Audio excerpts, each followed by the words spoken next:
Welcome to Fat Chicks on Top. This podcast contains frank discussions about the body, sexuality, and occasionally uses swear words, which may not be appropriate for people under the age of 18. This podcast also uses facts, statistics, and mathematics, which may not be appropriate for liberal arts majors. And this podcast relies on science and reality, which may not be appropriate for evangelicals.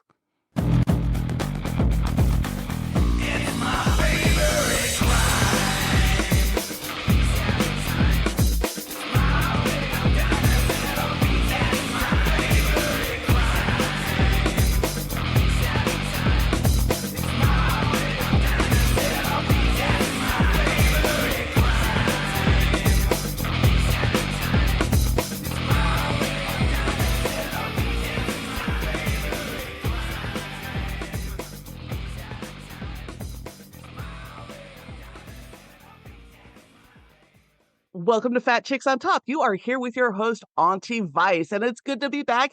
Today, I am here with a wonderful kink educator, leather person, and generally just awesome, an awesome person, Shedao.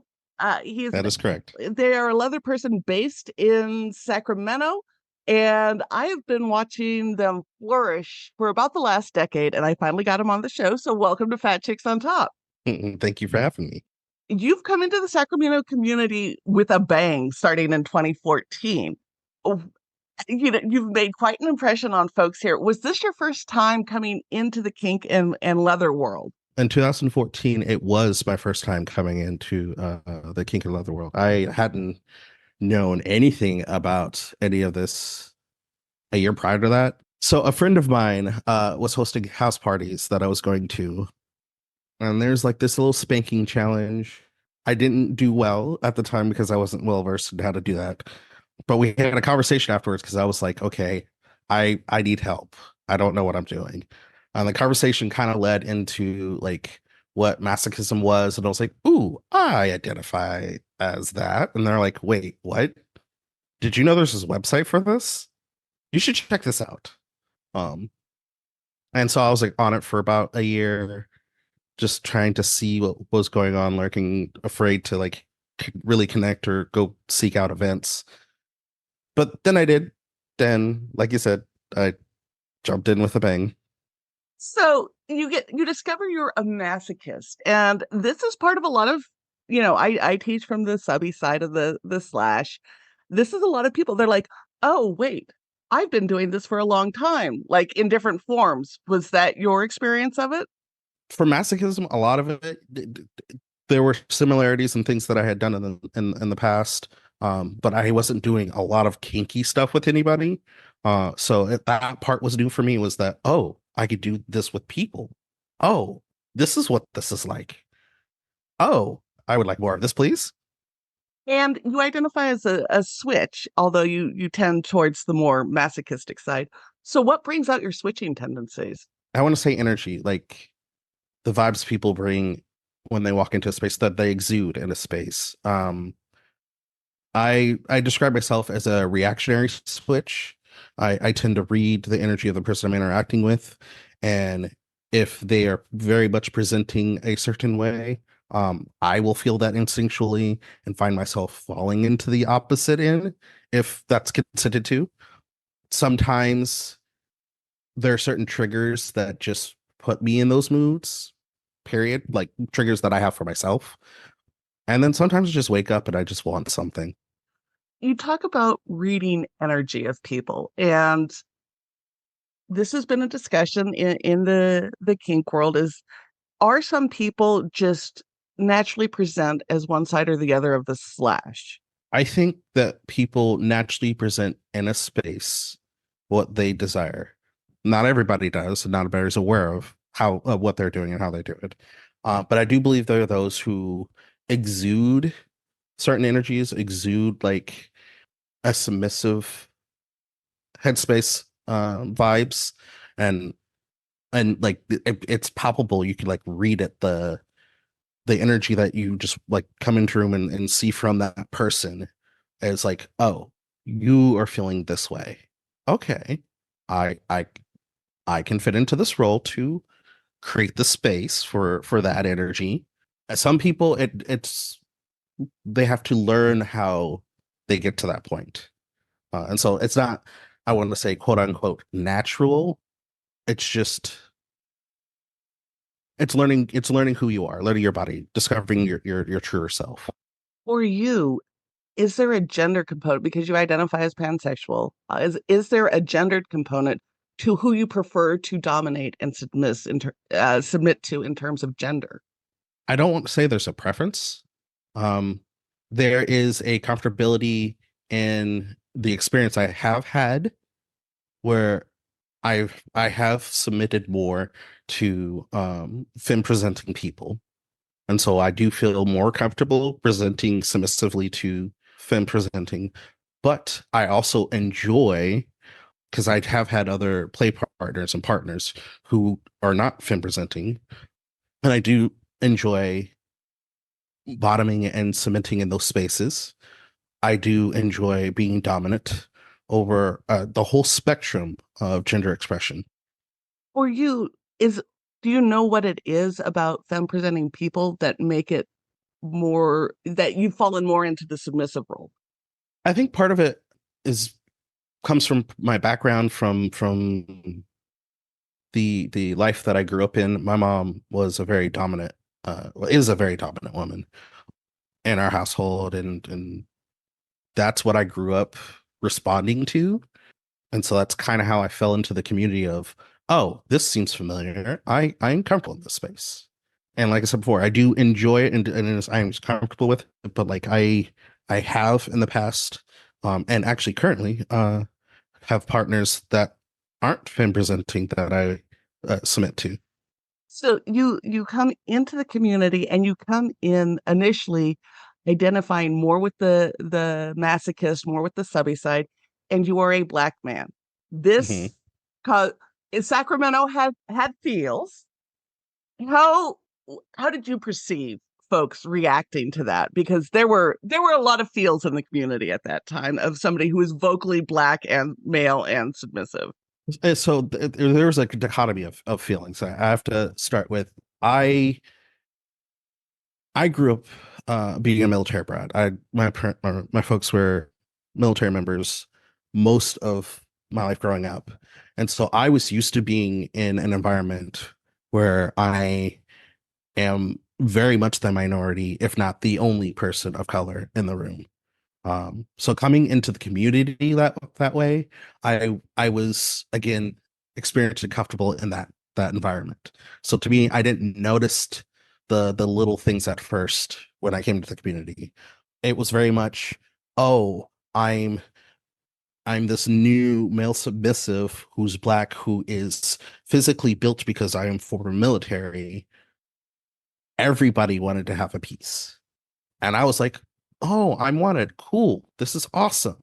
It wasn't until I started like regularly seeing how people were reacting and how what they were saying to realize that not all that attention was positive attention. How do we've had a number of black kinky folks on the show, and black women by and large get just inundated with shit on Fetlife. Has that been your response as well? I wouldn't say that happens a lot on in my FET messages per se. I usually get it more in person. And typically it presents itself as I walk into a space where either I'm new or the people in it are new and they see me and they see either read the vibes I'm coming in with or they see very quickly that I am willing to be submissive. And then they just clue in on, well, you're willing to be submissive. Can I do XYZ with you? Can I do X like before even asking if I'm interested in any of these things, they'll just be like, "Can I do these things to you? Oh, I want to do these things to you. Oh, I have this fantasy," and start going into it. I'm like, "But you haven't even asked my name." It happened, I think, a lot to new submissives too, is people are just excited to have a new plaything, right? Hmm.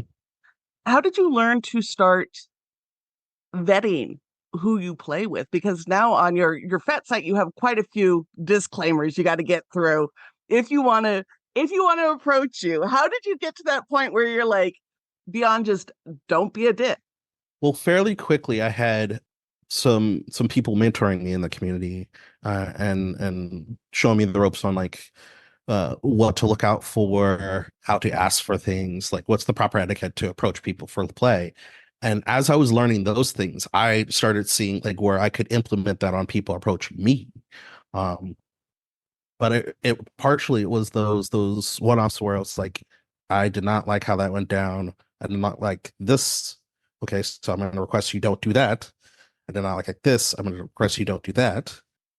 That and hearing all the horror stories on Fet, I was like, I'm a big proponent of listening and learning from other people's lessons because then I can learn twice as much and I have to experience it myself. Who do you listen to? Are there people in the community or, teachers or whatever in the kink world that you really draw a lot from? A lot from, I wouldn't say there's any one person that I draw from. When I would say the first 5 years I was in the community, there were several individuals, there were a group of individuals that I would pull from for knowledge on either like skills or like play skills or polyamorous skills, communication skills. And that circle is mostly all the same people, like connected to each other. I, but again, I wouldn't say there's any one particular person who I was getting information from. So, how did you develop those relationships? Because there are a lot of people who are fairly new to kink and they may only show up for an event or two.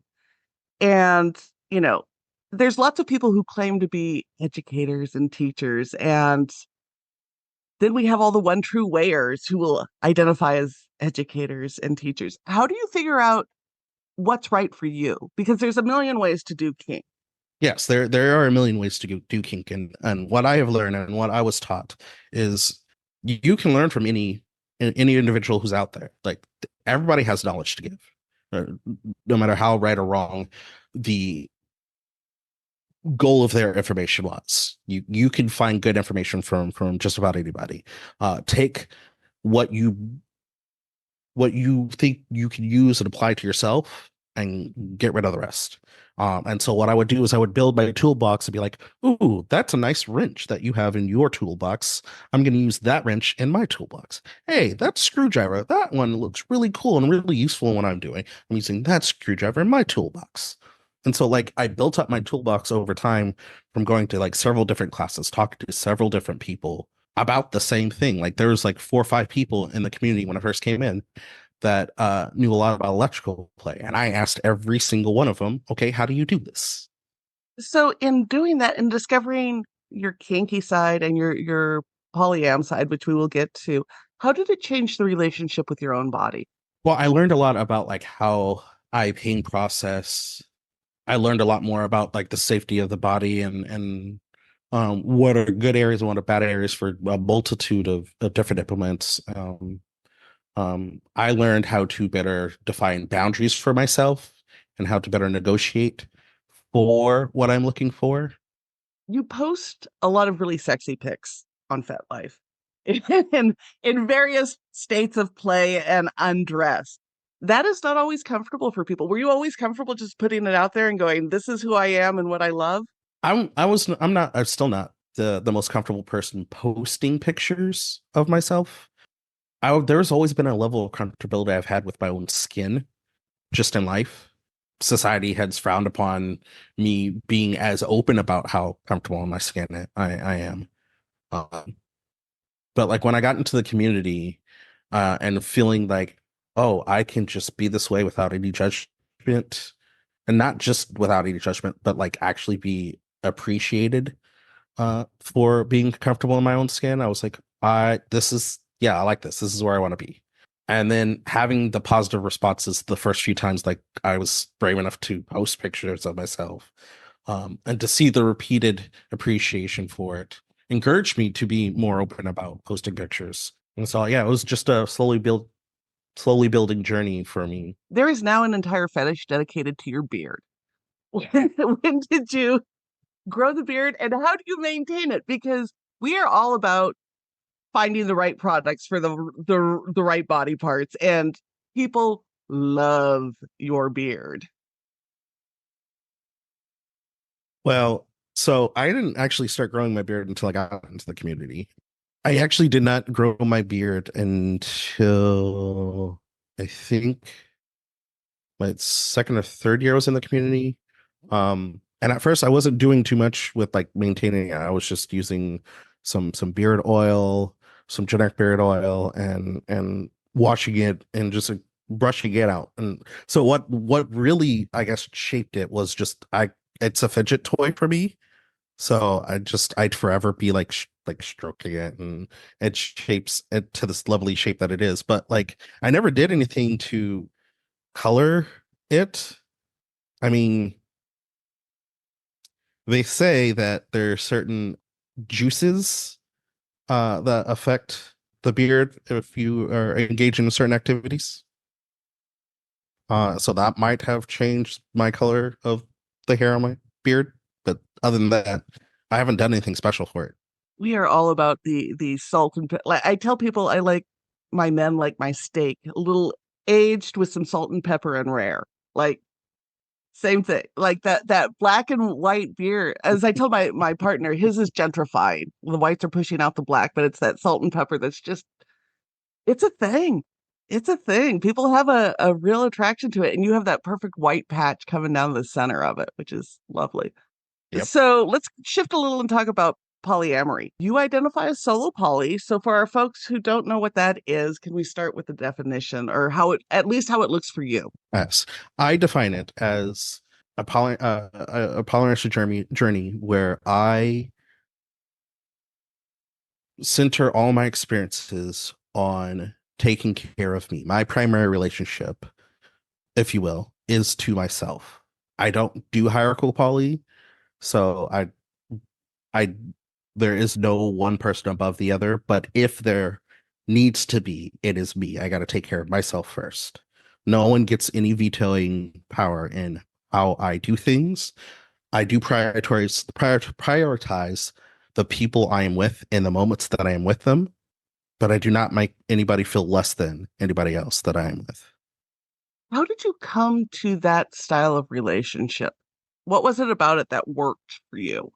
It was seeing that the ways that I practiced before, the people who I was with were not comfortable with others being at the same level as they were in my relationships, regardless of the amount of time I spent with them. People expected time to equals priority, and I was like, that's not how we're practicing. That's not how I'm practicing this. And I tried. I did 3 years ago try hierarchical poly, and it never sat right with me. It never really worked. Uh, I thought I was really happy in that relationship, but I kept struggling with it. Are you out to your family about any of your activities? So I recently came out to my family about being pansexual and polyamorous. There are hints here and there about the kinkiness that I am involved in, but I figured they don't need to know about that. That's my private life that they don't need to know about. But I did come out to them because I felt that I wanted to be as authentic as I could be around my family. How was it received? Fairly well. They told me they loved me no matter what. I had a little easy because I wasn't the first one to come out in my immediate family. So they had practice with responding before I came out. But I mean, I was a little obvious about it. Like prior to like actually coming out, I was wearing shirts like with the pansexual flag on it. I was there were hints and signs. That's good. That's good. So at some point, you decide, I have enough knowledge, I'm going to start teaching. What was that for you? That turning moment. I think it was after like the fifth time of being asked to teach something because I've been in the community for a while and I have learned things being a switch that has given me perspective on like how to implement things. Like I get to talk about it like This is how you do it. And this is also how it feels. And this is where I'm comfortable with this. This is where somebody else might be comfortable with this. And this is where you might want to be concerned because I've experienced that. And this is also why you might be concerned because I've experienced having to do that to someone. And so, like, after the fifth time of like being asked, like in a small setting, hey, can you teach us how to do like fire cupping? Hey, can you teach us how to do flogging? Hey, do you know anyone who could teach how to be a DM?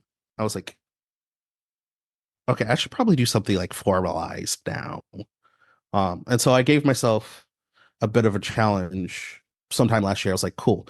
I'm gonna do is I'm put together like seriously like 4 or 5 classes. And what I want to do is I want to teach for a year. I want to teach once a month for a year. Get that out of my system, get it out of the way. And it's been going good so far. What do you like to teach the most? I always like to teach on my personal experience. It's my belief that you have to only teach on your personal experience because it's not just about the information you're giving. It's about the passion for the knowledge that you're wanting to share that that makes for good teaching. I love talking about switching. I'll talk about it to like I'll talk about it for forever. Um, the skills involved, the experiences, how to do it, how to create scenes. I also love talking about bootblacking. I can't get enough of it. I enjoy the whole journey of it. I enjoy the skills involved. I enjoy the ritual calmness when you're doing it by yourself. Those are just two like of the classes that I teach, but those are the two that like draw the most out of me. So you openly identify as a switch. People have feels on that too in the community. We had a meltdown a few years ago when somebody said they didn't care if it was a boy or a girl as long as their baby wasn't a switch. And then, of course, the entire community melted down over that posting. How things change in certain communities. How has being openly identified as a switch been received in the last few years for you? I think there has been in my perspective and experience, I think there have been a lot more switches that have been more open. And because I have been so open and blunt about the fact that I'm a switch and that it doesn't change how I interact with people, because I'm not going to interact with people at first from any perspective but neutral. You are a person, I need to treat you as such. And I hope and expect the same from people. Um, and so the whole argument on wanting somebody on one or the other side of the slash is to me a moot point when you're just meeting people because everything else has to be negotiated. Exactly. Um, Exactly. Why do you think switches have a negative perception in some parts of the community? I think it's because of misconceptions in what can happen in scenes and how maybe some people on the left side of the slash are afraid of people on the right side switching and not having that control over. Oh well, switches are more steadfast in their boundaries, or they'll negotiate for every little detail, and or maybe they know more than me, and it's any of those facts does not make for a less enjoyable scene. If anything, I believe they make for a better, a more enjoyable, a more complete experience, because they're willing to collaborate more on the finer details of making a scene. And let's talk about boundaries. Not that people Oh, go ahead. yes, but one more thing. Not that people who are on either side of the slash do not hold firm boundaries. I believe they also hold firm boundaries. I do believe that they engage in creating collaborative scenes. I want to talk a little bit about boundaries because people have different ideas about them. And I've gotten feedback from a number of people that I've been coaching from is, but if I set those, then it's going to destroy the scene or the relationship. What are your feelings on boundaries in general? Boundaries are the building blocks to building great relationships, to building great scenes. If you don't have those, you don't have where the edge of where you want the play to go. You don't have the okay, this is the red light of the race. This is the stopping point. You don't have the, for lack of a better word, the padded the soft landing, the safety net. Um for the high flying risk maneuvers you want to do. When people talk about boundaries, it's often in the terms of a yes, no, maybe list. But there's so much in kink that when you come in, you're like, well, that was a thing. Like, so in your journey, how did you discover where your hard and soft boundaries were? Well, it started with just reading through a lot of people's like kink list and saying, "Oh, that's a no. Oh, that's a yes. The no, that's a no." And so like I built a perimeter on off of just like rushing through and reading people's lists, and then as people started asking me things, I was like, "Cool, that's going to go on the no list," or "Oh, that could go on the yes list." And then there were some things that were like on my, I don't know about this. I don't even want to try them first. So those went on my like maybe list.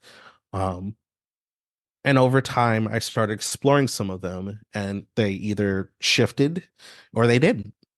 Sometimes the maybes that stayed on the list were, okay, I'd be willing to do that with a dedicated partner. Um, After years of trust has been built, after things are negotiated, X, Y, and Z. Um, so like the list forever stay there, and then you always discover new things where you're like, ooh, I didn't know you could do that. I'm putting that on my yes list. Or, ooh, yeah, no, that does not. I don't want to do that. That goes on my nose. So for you, was there anything that ended up on the yes list that you were surprised about? Early on, I was surprised that knives ended up on my yes list. I didn't really think that like I'd ever get into like the more permanent marking abilities. And no, knife play is not permanent marking. It has the potential and it has and there's a risk factor for that, but it in and of itself is not what can create the permanent marks. And that was part of what helped lead it to be on my yes list because I was like, oh, I can do this as a sensation and not worry about permanent marks, or it be less of a risk for me. Okay, cool. I can get behind that. And then later on through my journey, other things started becoming on my list or closer to my yes list. Like uh I'll do needle play, but there's only one person I will do needle play with. Um I eventually want to do blood play, but there's only gonna be like a long-term fluid bonded partner that I'm gonna do that with. Partners. Totally understand those those boundaries. I have very similar ones in mind. Does the race of a partner change what those boundaries are? Starting out, yes, because I have to keep myself safe. And as much as I have spent my entire life trying to gauge what people's motivations are for me, I can't always tell that off the bat. And so for me, some people have a different list of yes and no's from me until I've gotten to know them better. You started a group, I believe you started it. You run it now for Black kinky folks, in a space, yes, that Yes. is dedicated for that. Why is that necessary? Because I know some people think, well, it's the kink community. If you're into it, just go to a dominant group, go to a subgroup, do whatever. So, and I've gotten pushback from groups that are exclusive based on race or gender or sexual orientation. So for you, why is that space so necessary? When I first came to the community, again, like I said, I was used to being the only person in the room that was a person of color. And so at first it hadn't affected me on how I interacted because I was used to interacting that way. But then I did start questioning, like, why can't there be more of us? What would it be like if this was a space that was majoritively black?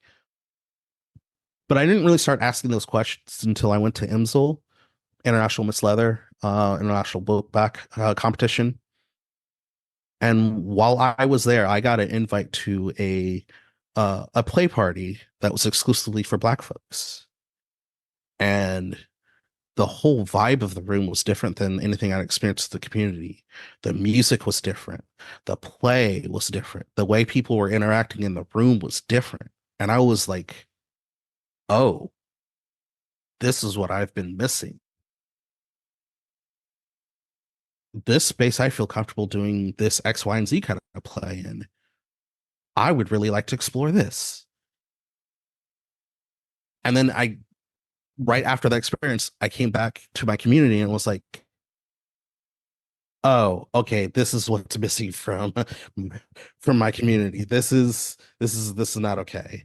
And then I started seeing people like come through into the community more and more, like seeing more Black folks show up, seeing more uh, all types of people of color in our community, and not just see them show up, but like show up, look around, saying, "Oh, there's not many more like us," and then watching, never seeing them again.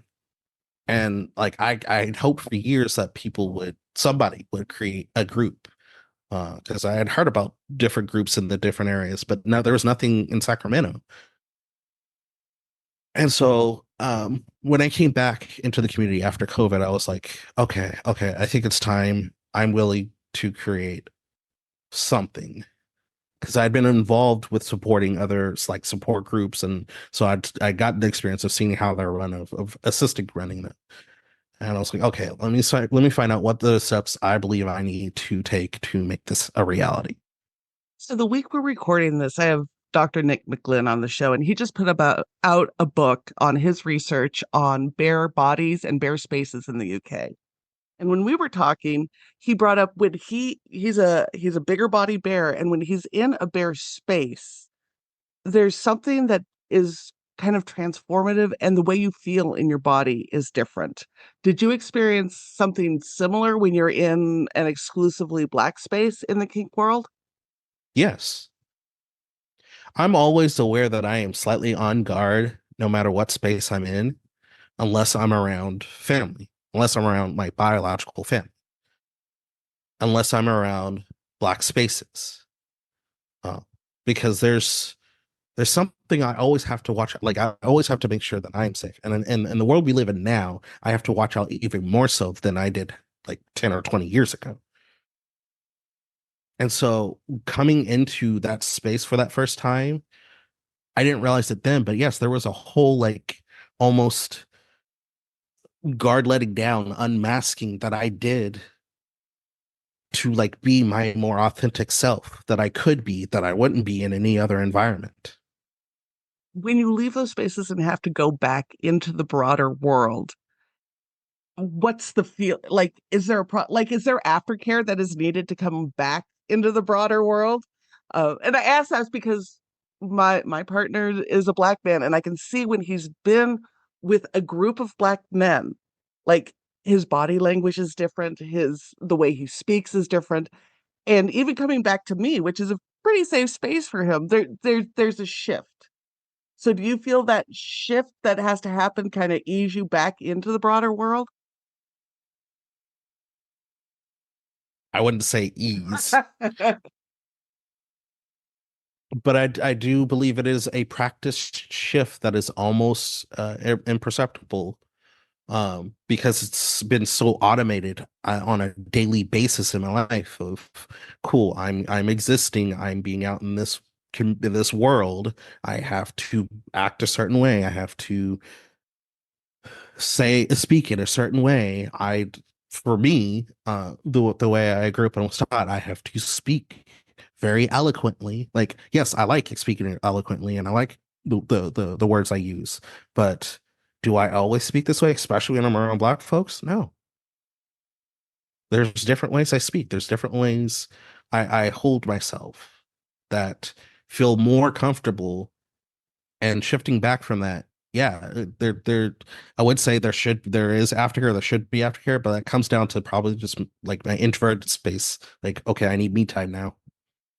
So a couple of years ago, the white people in this community discovered there was racism, like the rest of the white people in the US in 2020 were like, oh, racism's an issue. And white folks in the kink world took over the discussion, and we shouldn't use master slave anymore, and maybe we should ban uniforms and all of that to make people happier. But what was largely missing were people of color saying, this is what's bothersome in the community. So it's been an ongoing conversation we have on the show. What would make the kink world safer for non-white, non-cis, non-heterosexual folk? One, don't tokenize us. If you want us to be part of your experience as an event space, or venue owners, or event hosters, or whatever you are, if you're wanting more of us to be represented in your community, don't tokenize us. Don't say, cool, we're doing all this and we want you. No, we should be part of that initial process. As a matter of fact, we should be on the decision board for that process. Um, and in the local community, believe us when we say that a space is unsafe because of X, Y, or Z. If it's because of a person, it's because of the imagery that is posted up in that space. If it's because of the conversations being had by the staff, if we say that space makes us feel unsafe, we should be believed. Because what's going to happen is we're only going to have that conversation once with you. Then we're not going to be in that space, and we're going to damn well tell everybody we know, no, that space is not safe, and they didn't listen to us. So, speaking of safe spaces, this is coming out in the middle of Pride Month. Do you have Pride events you're particularly looking forward to this year? So this will be like my fourth Pride and my first in Sacramento. Um,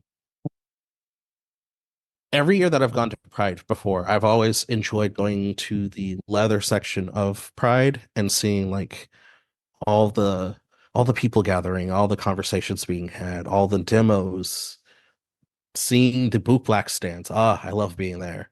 But most definitely, I love seeing all the new people discover for the first time what it is to be kinky, and then like being like, "Ooh, I want to jump and dive into this like head first." And I'm like, "Yes, yes, yes!" That enthusiasm, I love seeing that. I also know in the middle of Pride falls Juneteenth, and you are doing an event. So what are you doing for Juneteenth this year? So this year for Juneteenth, we're the Sacramento Black Kingsters are going to be hosting a private vetted event. We're going to be doing a barbecue, just hanging out. It's more about like a potluck, but we're trying to create community where we feel safe around each other, safe to just be ourselves. And it's a Black and Allies event, so it's not just Black folks, but it is Black folks and those we feel comfortable being around.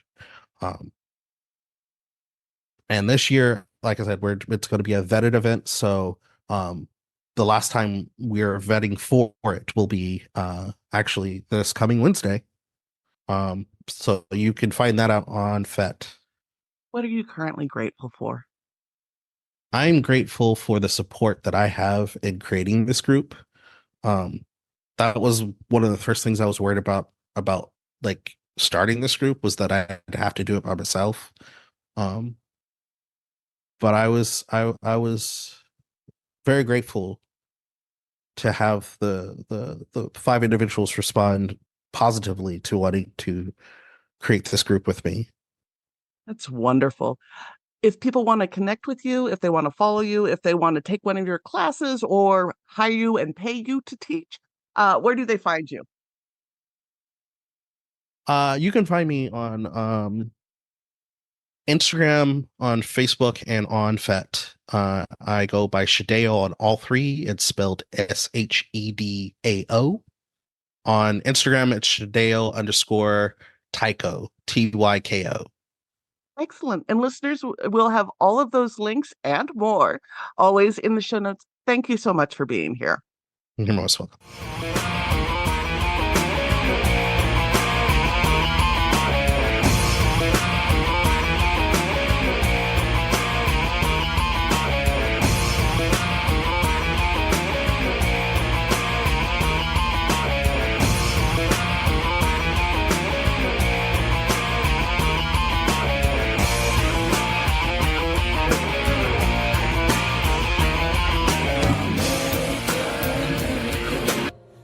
Texas and the world. Thank you for listening to this episode of Fat Chicks on Top. Please like, subscribe, and review our podcast on whatever platform you listen to it on. If we like your review, we may even read it online. This has been an Auntie Vice production. Producer and host, Rebecca Blanton. Audio production by Sharon Smith. Music by David Manga. And more music by Sharon Smith. For more information about Fat Chicks on Top, please visit our website for all things Fat Chicks at fatchicksontop.com.